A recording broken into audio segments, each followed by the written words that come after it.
दोस्तों स्वागत है आप सभी का आपके अपने YouTube चैनल स्टडी सेक्शन में। दोस्तों इस वीडियो में लेकर आए हैं हिंदी का मॉडल पेपर 9 देखेंगे इसमें, ठीक है। और इसमें आपको 40 प्रश्न कराएंगे और 40 प्रश्न में आपको पहले से कितने प्रश्न याद थे आप हमें कमेंट सेक्शन में जरूर बताएं। तो चलिए दोस्तों आज का फर्स्ट क्वेश्चन से वीडियो को स्टार्ट करते हैं। जल्दी से वीडियो को लाइक कर दीजिए। अगर चैनल पर पहली बार जुड़े तो चैनल को सब्सक्राइब करके बेल आइकन को प्रेस कर दीजिए ताकि नए नए वीडियो का नोटिफिकेशन आपको सबसे पहले मिल सके। देखिए दोस्तों आज का जो फर्स्ट क्वेश्चन है हमारा, कहता श्रम विभाजन और जाति प्रथा के लेखक कौन है। तो दोस्तों श्रम विभाजन और जाति प्रथा के जो लेखक है बाबा साहेब भीमराव अंबेडकर है, यानी आपका जो सही उत्तर हो जाएगा ऑप्शन बी हो जाएगा। चलिए उसके बाद देखते हैं अगला प्रश्न। देखिए 2 नंबर प्रश्न कहता है अंबेडकर का जन्म किस परिवार में हुआ था। तो दोस्तों अंबेडकर जी का जन्म जो हुआ था वह निर्विवाद परिवार में हुआ था, यानी आपका जो सही उत्तर हो जाएगा ऑप्शन सी हो जाएगा। उसके बाद देखिए अगला प्रश्न। देखिए 3 नंबर प्रश्न कहता है 20 के दांत शीर्षक कहानी के कहानीकार कौन है। तो दोस्तों 20 के दांत शीर्षक कहानी के कहानीकार जो है वह नलिन बिलोचन शर्मा है, यानी ऑप्शन सी डी आपका जो सही उत्तर हो जाएगा। तो इसको भी आप अच्छी तरह से याद रखें। उसके बाद देखते हैं अगला प्रश्न। देखिए 4 नंबर प्रश्न कहता है मैक्स मूलर को विद्यार्थियों का वेदांती किसने कहा है, यानी मैक्स मूलर को जो है विद्यार्थियों का वेदांती जो है किसने कहा था। तो दोस्तों आपका जो सही उत्तर हो जाएगा ऑप्शन बी हो जाएगा, यानी स्वामी विवेकानंद ने। उसके बाद देखते हैं अगला प्रश्न। देखिए 5 नंबर प्रश्न कहता है मेघदूत का जर्मन में अनुवाद किसने किया। तो दोस्तों मेघदूत का जर्मन में अनुवाद जो किया गया था वह मैक्स मूलर जी के द्वारा जो है किया गया था, यानी ऑप्शन सी आपका जो सही उत्तर हो जाएगा। उसके बाद देखते अगला प्रश्न। देखिए 6 नंबर प्रश्न कहता है नाखून क्यों बढ़ते हैं, पाठ में बुढ़े ने सबसे बड़ी चीज किससे माना है।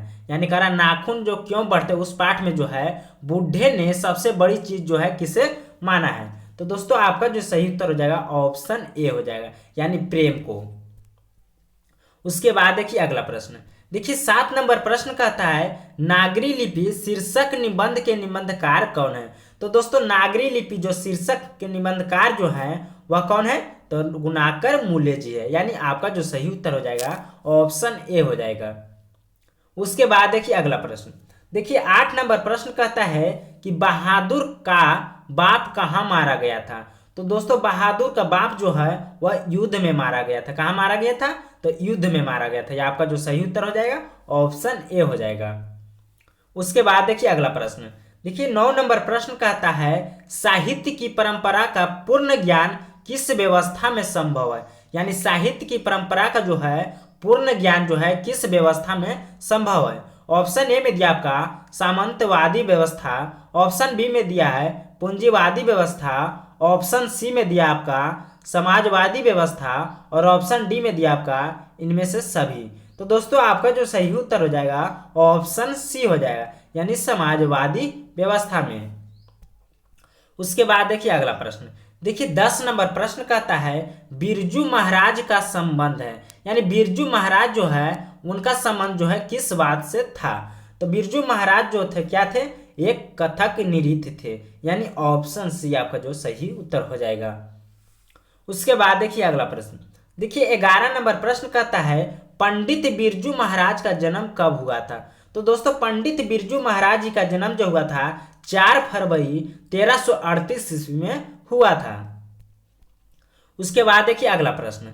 देखिए 12 नंबर प्रश्न कहता है कि बिरजू महाराज ने ठुमरिया किससे सीखी, यानी बिरजू जो महाराज हैं वो जो ठुमरिया जो है वह किससे सीख ली थी। तो दोस्तों आपका जो सही उत्तर हो जाएगा ऑप्शन ए हो जाएगा, यानी अपनी अम्मा से जो है क्या थे ठुमरिया जो है सीखे थे। उसके बाद देखिए अगला प्रश्न। देखिए 13 नंबर प्रश्न कहता है प्रगतिशील साहित्य का संबंध है, यानी प्रगतिशील साहित्य का संबंध जो है किससे है। तो दोस्तों प्रगतिशील साहित्य का संबंध जो है वेदांत दर्शन से है। आपका जो सही उत्तर हो जाएगा ऑप्शन बी हो जाएगा। उसके बाद देखिए अगला प्रश्न। देखिए 14 नंबर प्रश्न कहता है जार शाही डॉट डॉट में थी, यानी जार शाही जो है वह किस में थी। तो दोस्तों आपका जो सही उत्तर हो जाएगा ऑप्शन ए हो जाएगा, यानी सोवियत रूस में। उसके बाद देखिए अगला प्रश्न। देखिए 15 नंबर प्रश्न कहता है कि पेड़ पर कमरा किसकी रचना है, यानी पेड़ पर जो कमरा है वह किसकी रचना है। तो दोस्तों आपका जो सही उत्तर हो जाएगा ऑप्शन ए हो जाएगा, यानी विनोद कुमार शुक्ल। उसके बाद देखिए अगला प्रश्न, देखिए 16 नंबर प्रश्न कहता है, यह भी काफी इंपॉर्टेंट प्रश्न है दोस्तों, यह भी आपका एग्जाम में पूछा हुआ प्रश्न है। कहता है मछली पानी में रहती है, इस बात में किस कारक की विभक्ति है, यानी मछली जो है पानी में रहती है, इस बात में जो है में जो है वह किसकी कारक की विभक्ति है। तो दोस्तों आपका जो सही उत्तर हो जाएगा ऑप्शन सी हो जाएगा, यानी अधिकरण का। उसके बाद देखिए अगला प्रश्न, देखिए 17 नंबर प्रश्न कहता है बिस्मिल्लाह खान के बचपन का नाम क्या था। तो दोस्तों बिस्मिल्लाह खान के बचपन का नाम जो था वह अमीरुद्दीन था, यानी आपका जो सही उत्तर हो जाएगा ऑप्शन क्या हो जाएगा, बी हो जाएगा। उसके बाद देखिए अगला प्रश्न, देखिए 18 नंबर प्रश्न कहता है शेक्सपियर किस भाषा के कवि थे। तो दोस्तों शेक्सपियर जो थे वह अंग्रेजी भाषा के कवि थे। उसके बाद देखिए अगला प्रश्न, देखिए 19 नंबर प्रश्न कहता है गांधी जी दक्षिण अफ्रीका से लौटकर कब आए। तो दोस्तों गांधी जी जो दक्षिण अफ्रीका से 1915 ईस्वी में लौटकर आए थे। उसके बाद देखिए अगला प्रश्न, देखिए 20 नंबर प्रश्न, यह भी काफी इंपॉर्टेंट प्रश्न है। कहता है आध्यात्मिक शिक्षा में से गांधी जी का क्या अभिप्राय है। ऑप्शन ए में दिया पुस्तक की शिक्षा, ऑप्शन बी में दिया यंत्रों की शिक्षा, ऑप्शन सी में दिया बुद्धि की शिक्षा, और ऑप्शन डी में दिया आपका हृदय की शिक्षा।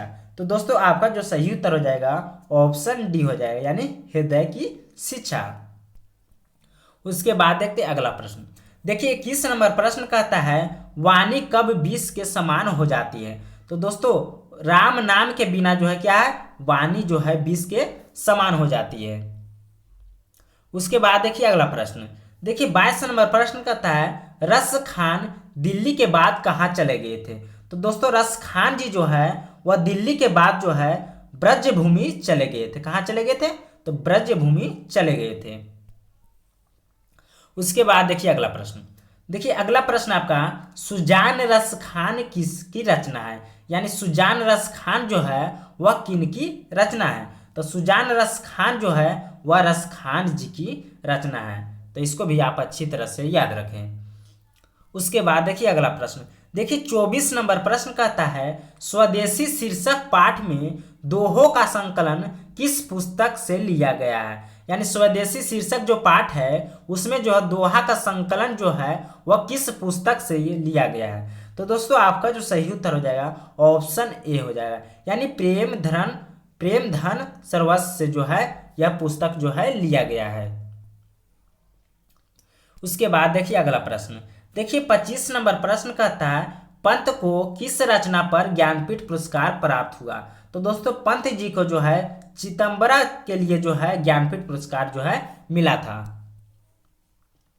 उसके बाद देखिए अगला प्रश्न, देखिए 26 नंबर प्रश्न कहता है भारत माता कविता में भारत का कैसा चित्र प्रस्तुत किया गया है। तो दोस्तों भारत माता जो है उसमें जो है कैसा चित्र प्रस्तुत किया गया, तो यथार्थ ही प्रस्तुत किया गया, यानी यथार्थ चित्र का जो है प्रस्तुत किया गया है।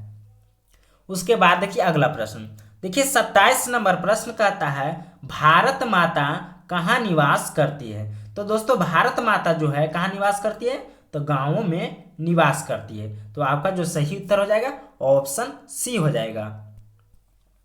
उसके बाद देखिए अगला प्रश्न, देखिए 28 नंबर प्रश्न कहता है दिनकर को ज्ञानपीठ पुरस्कार किस रचना पर प्राप्त हुआ।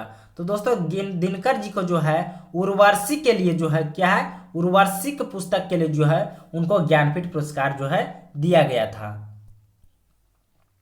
उसके बाद देखिए अगला प्रश्न, देखिए 29 नंबर प्रश्न कहता है हिरोशिमा किस देश में है। तो दोस्तों हिरोशिमा जो है कहाँ है, जापान देश में है। आपका जो सही उत्तर हो जाएगा ऑप्शन डी हो जाएगा।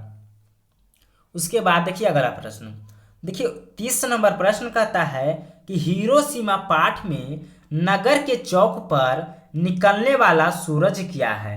ऑप्शन ए में दिया एक वृक्ष की हत्या, ऑप्शन बी में दिया अक्षर ज्ञान, ऑप्शन सी में दिया हिरोशिमा, और ऑप्शन डी में दिया आपका जनतंत्र का जन्म। तो दोस्तों आपका जो सही उत्तर हो जाएगा ऑप्शन बी हो जाएगा, यानी अक्षर ज्ञान का।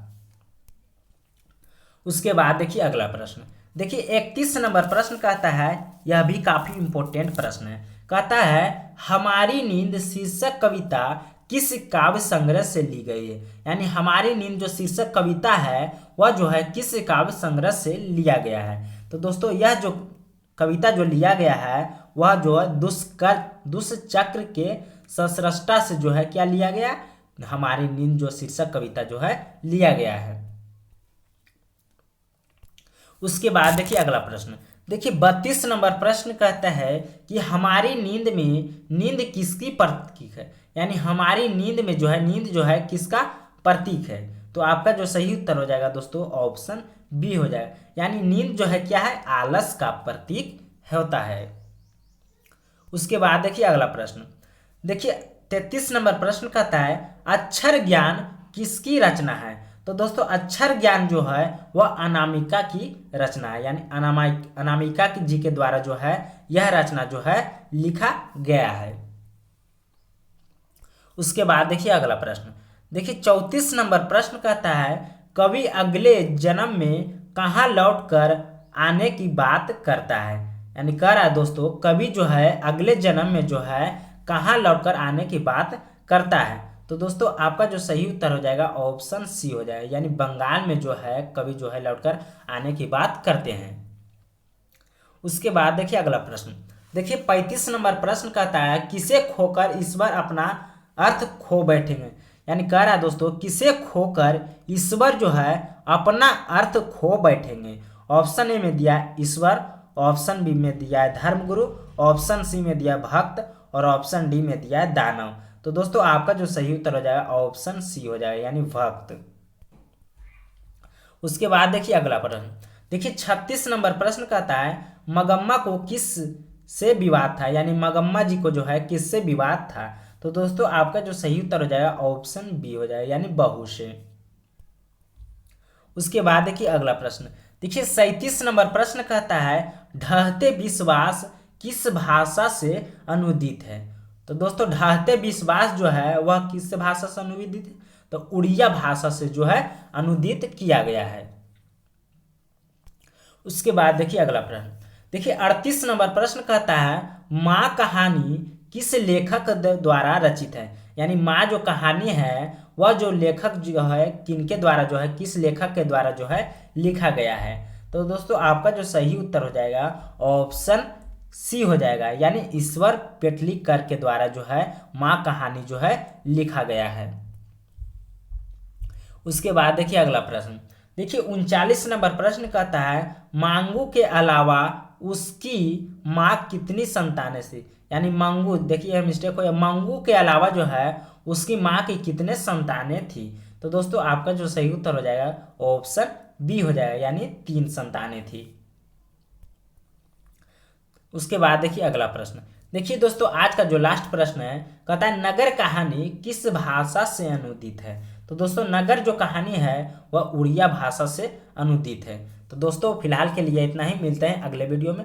और कमेंट कर हमें जरूर बताएं आपको 40 प्रश्न में आपको पहले से कितने प्रश्न याद थे, आप हमें कमेंट सेक्शन में जरूर बताएं। धन्यवाद, मिलते हैं अगले वीडियो में।